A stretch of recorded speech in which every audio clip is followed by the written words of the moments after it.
Et puis, le gouvernement du Québec lance un appel aux employés de la santé des régions éloignées par le coronavirus, plutôt des régions épargnées par le coronavirus. Et Gilles, on souhaite qu'ils viennent prêter main forte dans les CHSLD de Montréal. Oui, Martin, parce que vous le disiez, effectivement, le Bas-Saint-Laurent, notamment, est particulièrement épargné là, depuis le début de cette crise, alors que la situation ne cesse de s'empirer du côté de Montréal. Le ministère de la Santé interpelle donc les quelques 2200 infirmières et infirmières auxiliaires et les quelques 1200 préposés aux bénéficiaires que compte le Bas-Saint-Laurent. Et cet appel, là, il est lancé dès maintenant parce que Québec veut rapidement avoir une idée là, de qui pourrait se porter volontaire pour aller donc porter assistance dans les CHSLD de la région de Montréal. Mais pourtant, Martin, le Bas-Saint-Laurent est loin de compter trop de personnel dans ses établissements de santé.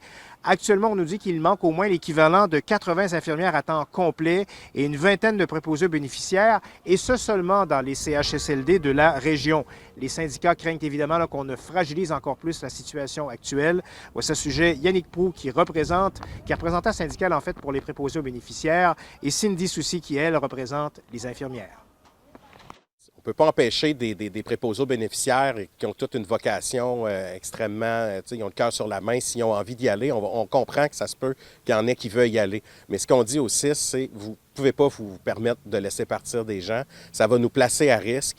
Ces gens-là, quand ils vont revenir, on va les perdre pendant 1 à 2 semaines encore. Fait que c'est pas une bonne idée, selon nous. Peut-être qu'on va avoir des gens qui vont être volontaires, mais chaque personne qui va quitter la région, c'est une ressource de moins qu'on a pour le site Bas-Saint-Laurent.